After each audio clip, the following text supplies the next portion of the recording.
Hey YouTube, it's Brian from BTECH. I just wanted to do an intro to this. I have supported a few churches with some streaming pretty much since COVID, but I've got a pretty good system in place.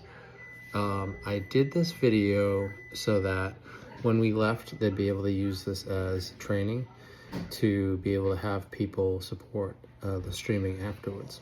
But I think it's a really good view of how I found it successful to do streaming at churches. So have a look. Definitely, if you have any questions or comments and you're trying to do the same thing, leave a comment and I'll try to answer them. Thanks. Hello, this is Brian from BTECH. We're going to show you the setup here at the Weston United Methodist Church. In the background, we've got a countdown timer clock, which can display either the time or countdown. And we've got a PTZ camera in the corner and also an Epson projector, which is used to project to the side. And then we've got a second PTZ camera, camera 1 and camera 2. This one is in the back of the sanctuary, right above the doors in the center. All right, so at the pulpit is this controller, which is used to move the slides. On the side, there's an on and off switch you can see on the left side.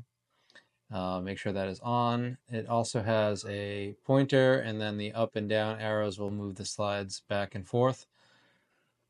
So this can be convenient if you've got somebody who needs to change the slides by themselves. Now we'll be heading up the spiral staircase into the area where the computer equipment is. Once you open up the door and you get into this, there is a sequence of events that you'll want to follow. The first thing you want to do is you want to notice that there is an audio cabinet, there is a desk, and there are a panel on the wall to the left there. And a couple of monitors. On the table we've got a mixer. So the first thing you want to do is you want to open up this cabinet. It has a key, but it's never locked. Open it up, and let's take a look at what's in here. At the very top, you're going to see some wireless microphone receiver. They're the colored microphones. They'll have colors on the bottom, and then below that you'll have 3 Shure receivers. Also a QSC processing unit, a DVD player, connections for laptops that connect to that on the wall, the Extron panel. You get the Extron controller. Below that you have Extron HDMI connector signals that go to those projectors that are in the sanctuary. Below that you have Crown amplifiers, which amplify the sound to the wired non-powered speakers. And at the bottom, the thing we're interested in is the power button for the power supply. So you turn that on as the first step. You'll see that these lights will cycle. They'll turn on. It takes maybe 30 to 40 seconds for everything to light up. So you see that each of these microphones have different channels. They need to be on different channels in order to not interfere with each other. The ones below that are the Shure mics, and you see they're also on different channels. They've got groups. The first number is a group, the second number is a channel. So 3, group 3, channel 9, group 1, channel 9, group 2, channel 12. They just need to all be different, and if you look at those microphones, you can match up to which ones go where. Most of those settings within those just never change, so just know that they're there.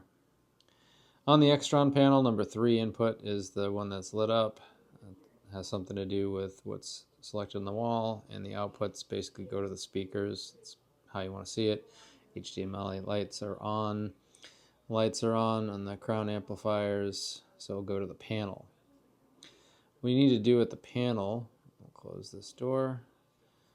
What we'd have to do at the panel is, once we powered it on, we're going to click and hold the on button for about 3 or 4 seconds, and then let go. you'll hear a beep, and then you'll know. This is on laptop 1. You don't have to change that ever. It basically is connected to the computer, and this is basically the second feed. So once that's done, you've powered it on, you've turned on the projectors, which is what that panel does in the wall. You have to turn on the mixer. There's a button, a toggle button in the back. You have to reach down in the back right corner to power that on. All the switches and knobs there are preset, and you never have to fade them in and out or do anything like that. So it's just a way to connect all of the gear to the speakers. Last, you want to turn on the computer. Press the button. If you look there, you should see it light up when it's on. Sometimes it's difficult to know when it's on, so have a look. There we just saw it flash. We see the button glowing. We know that the computer is on. So the monitors will start to kick to life. I don't turn the monitors off because they go into a sleep. And it's easier if they're not on. So as you can see right above the monitors, the projectors are starting to come alive, turn on, and they will be, there's 3 of them actually. There's one on the left, one on the right in the front, and there's actually one in the back. Hello, this is Brian from BTECH. I'm going to show you from the PC perspective how we do streaming at Weston United Methodist Church.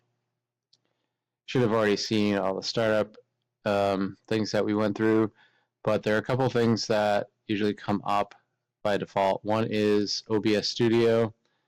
Another is down here. It looks like a camera. This is the PTZOptics app camera control. And also a browser window should have popped up from, this is Microsoft Edge. It is set to default to the 192.168.1.243/RC, and this is the countdown clock. If we imagine that service today is at 2:30 p.m., what we do to set the timer so that the folks that are in the front of the sanctuary can see how much time they have left is to click on the round circle with the M3. And since it was 2:05, we'll put in 25 minutes, 25:00, and then press the play/pause button. As you can see here in the corner, it's counting down, and we will see that downstairs on the clock also. The next thing we want to do when we start up is we can put this over to the side for now and move this over. We're going to open up Google Drive. Google Drive is the place where we are storing all of our tech PowerPoints for the service. It's a good way to do this in a shared environment where you don't have to be on a physical computer at the church to update or create the slides. They just get stored in Google Drive. So once we click there, we have to click My Drive, and then you're going to search down for Tech PowerPoints, and in there, you're looking for the day of the service. If these are all mixed up, you can click the Date Modified column to sort them, and then click it again so you have the newest on the top. So in this case, we're going to look at the February 2nd.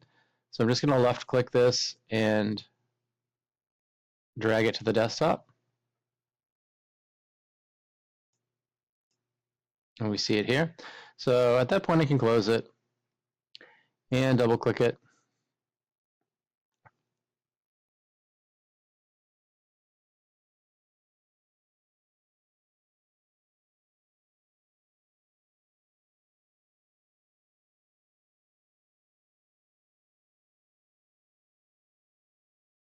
And there it is. So at this point, we can click on the Present button and minimize. So click the minus button.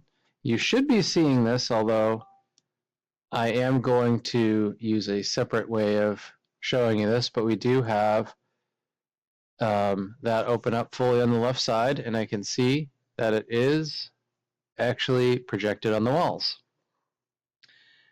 In order to move this, I can click it with the mouse, and then move the wheel if we have a third scroll wheel on the mouse, up or down. If you elect to have the person at the pulpit use the remote, you just need to simply click here once so that this is active.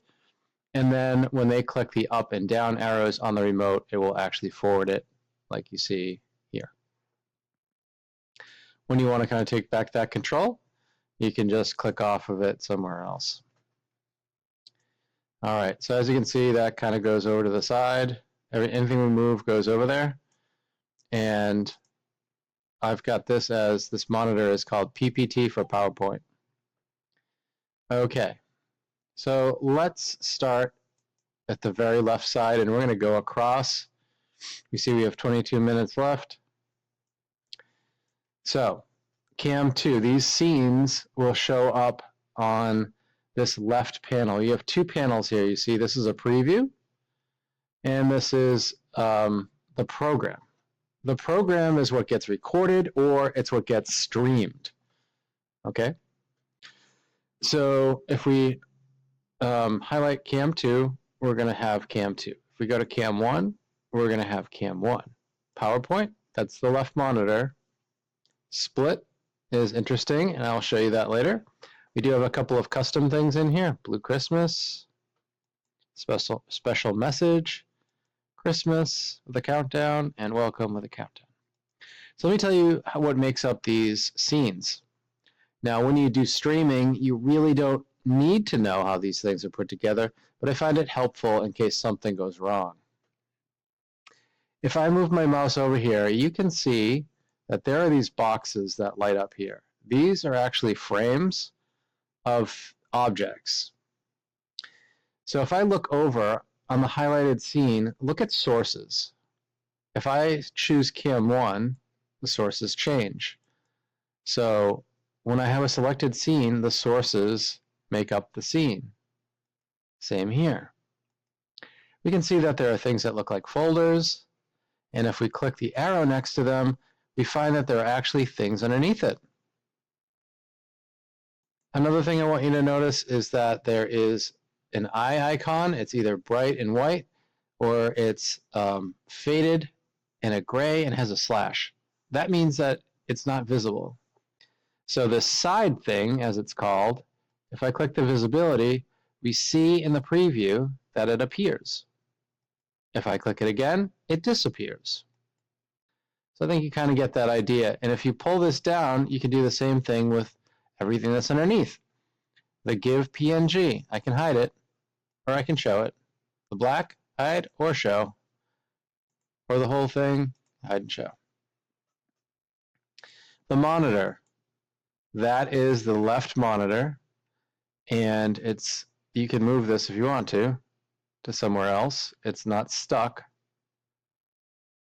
This may or may not be the shot you're looking for. If not, just hide it. There's a Restream chat. That's this one in the middle. I don't really use this one. I don't like the way it looks, so hide it. In the corner, you'll see a 2 and a flame cross. If I hide that whole thing, it disappears. Or I can open that up and see that there's a text with the number 2, and there's a flame. Now this is put in there for you and to assist you as a camera operator and a streamer to know which camera you're on.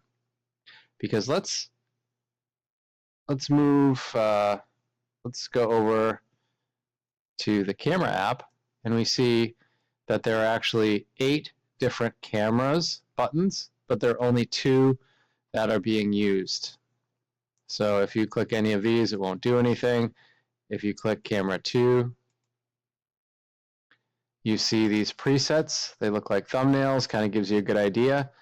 They also have some names, and they're set up in a way that makes sense. So from left to right, as you look out from where the tech booth is, you have the piano and organ, a medium-sized shot, the altar, a medium shot, and the pulpit, a medium shot. Then again, we have piano with a zoom shot, altar with a zoom shot, pulpit with a zoom shot. Having it in a way that makes sense just makes it easier to recall. We also have a video wall, a sanctuary wide, and a split. Same thing on camera 2. We got the mediums, piano, alter, pulpit, piano, alter, pulpit, zoom, and so forth. So if I've got 2, and if I click this fade button over here, what happens is the preview that I'm setting up goes to the program. So this would be live streamed right now.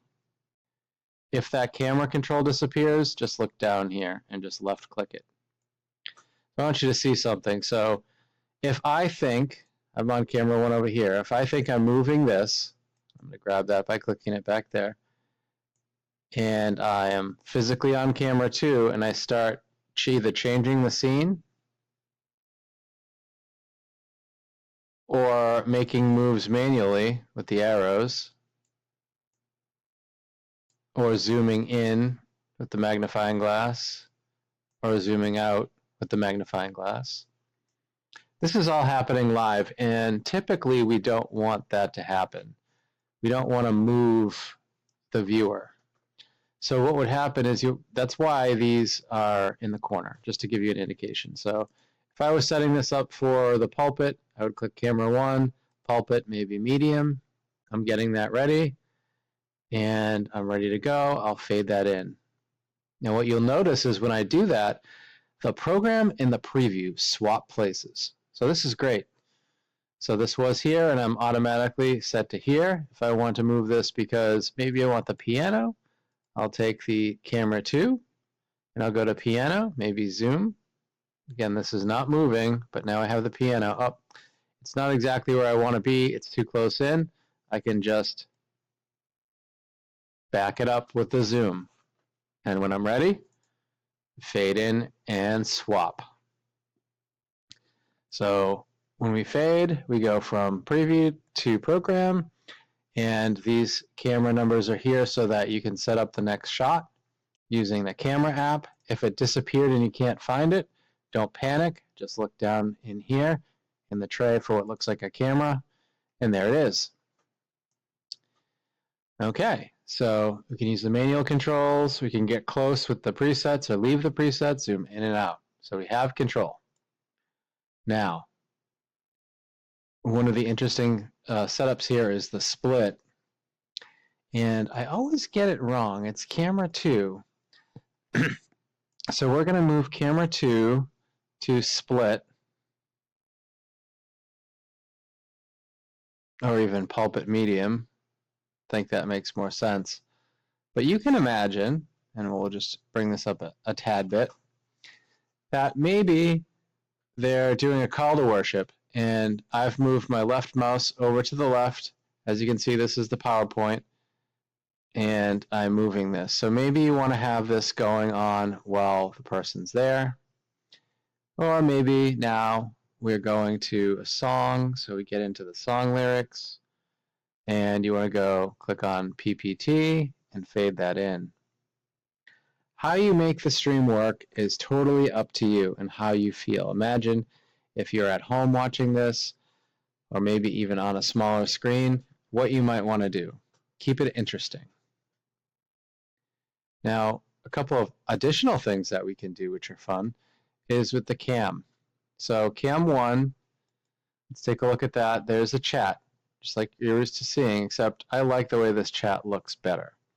You see it's black, it's on the bottom, it has a live chat, and if we just close this down, we can see some other cool things. We can take it off or on, but I just like to turn it off as a thing or on as a thing.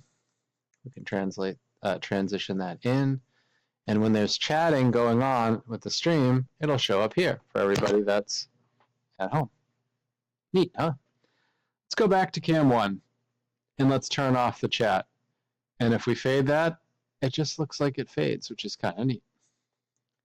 So we've talked about scenes, we've talked about sources. Sources make up scenes. You can turn the visibility on and off.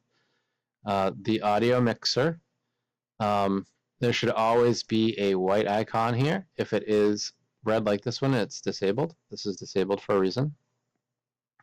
And when there's sound coming in, you should see these little equalizer slides go up. It should be like green and yellow. not often or very rare in red. It should be green and yellow. So the lower third, we got chat, Restream channels, and lower third.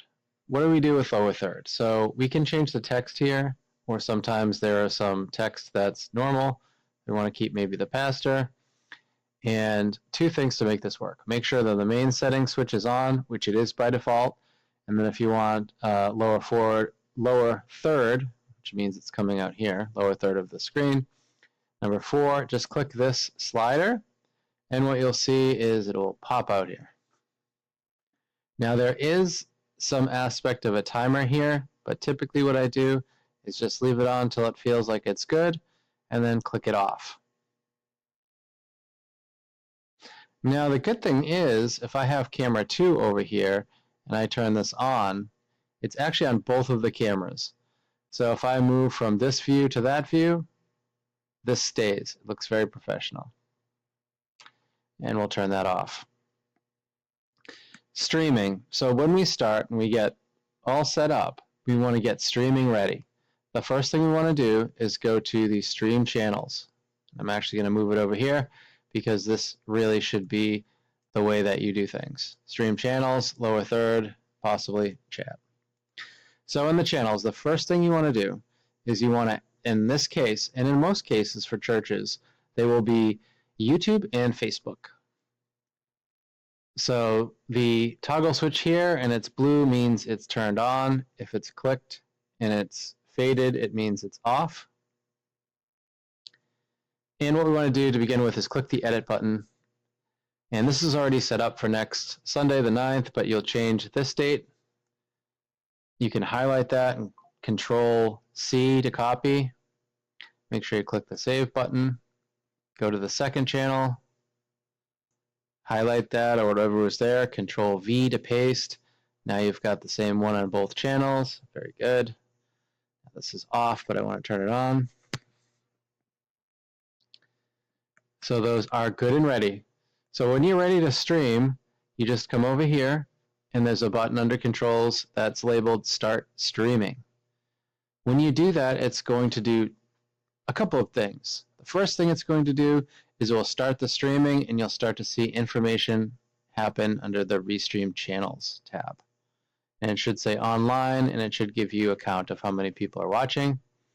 This will change from Start Streaming to Stop Streaming, and this will change to Stop Recording. Now, why that happens is because I have this set up in settings. Let's see if I can find that setting again. That stream, general, let's see. Yes, on output, automatically record when streaming. So what does that do for us? Well, what that does is if there's some sort of an internet connection problem that breaks our stream, we have a local copy, which if I open up my File Explorer and go to Videos,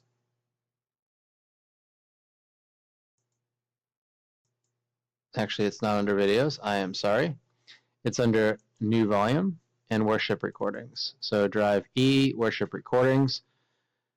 It copies that file once you're done here. So if there's a problem, you're going to have 2 different copies of that file. So there's an MKV, which is the native version that OBS Studio saves or writes, and then MP4, which is more of an industry standard. So if you needed to and there was something wrong with the broadcast, you could upload it with this file from the E drive. There are other reasons why you might want this to happen and other reasons why you might not want to have to remember. And that would be maybe if there is a baptism or a wedding or a funeral or celebration of life or something that you want to record. You could have this and share it with the family or whatever you need to do. So that's where worship recordings get stored. Okay. So what happens if you start streaming but there's a problem with one of your streams, or if it asks you to log in? Well, if it asks you to log in, then you'll have to put in the username and the password and maybe go through a CAPTCHA, which is where you select the fire hydrants or the bicycles or the cars or the bridges and that sort of thing. We talked about the lower third. Let's talk about the chat. So there is a drop down here. R means Restream, and by default, if you type a message here and hit send while you're streaming, the message will go to all connected channels, in this case, Facebook and YouTube. If you had somebody respond on a particular channel, maybe Facebook, you may want to decide to change this to Facebook so that when you answer that question or respond to that person, it doesn't look off on YouTube when they didn't see the original question or the original statement. So you could do that. Otherwise, you may just want to leave it on Restream and send your responses and your comments to every channel. Let's see. If Restream is completely broken, it is not working, you can go to Settings and Stream, and you see the service is Restream, the server is New York, US East. Disconnect the account. Click Yes. If it is completely broken, sometimes it helps to disconnect and reconnect, and I'll show you basically what you have. There's a couple of steps after you do this that you have to do. So connect the account.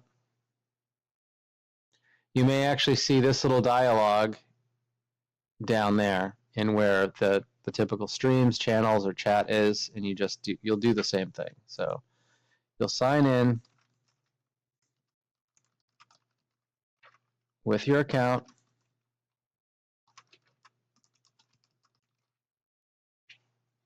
And here we're selecting bridges. I think that's a bridge. It might be a highway.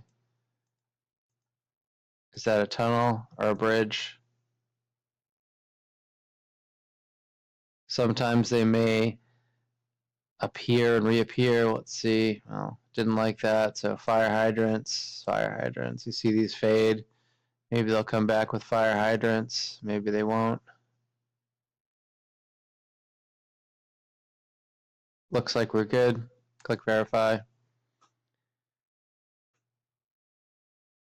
And we have to click allow. And when we click OK, we've got, don't be scared, we've got these windows that just showed up. We remember seeing these. So I'm going to left click and hold this one. And I'm going to wait till it highlights over the lower third. Do the same thing with chat, left click, drag until it highlights right on top of that. The stream information we don't need. I'm going to close that out. So I'm going to move these by left clicking and then just moving that over. So we're back to where we were. When we drag those little windows, which are called docks, onto another one, what happens is it creates a tab. So it takes up the same space, but we've created a tab now instead of having them all side by side. It just helps with the real estate.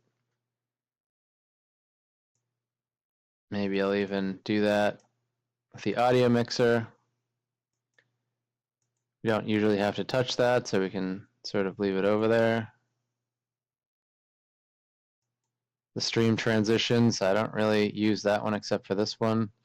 So this just gives us a little bit more real estate here to work with.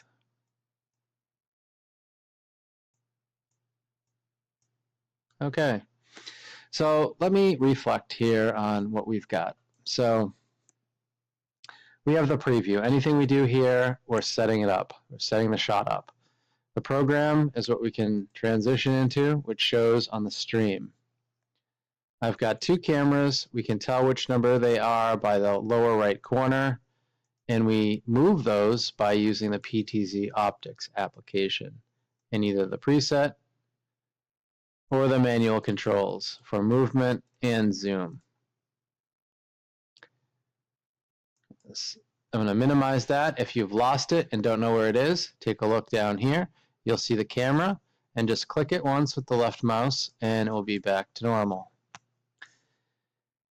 Each of the scenes is made up of several sources. The split is good and uses number 2's camera.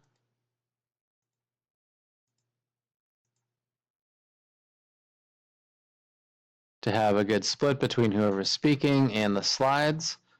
PPT is the left monitor, which will allow you to just show, if you want to fade into that, show the PowerPoint slide as a full message.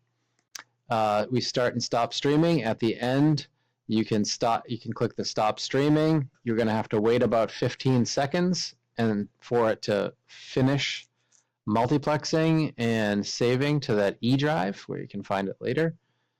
And then when you finish, you can exit.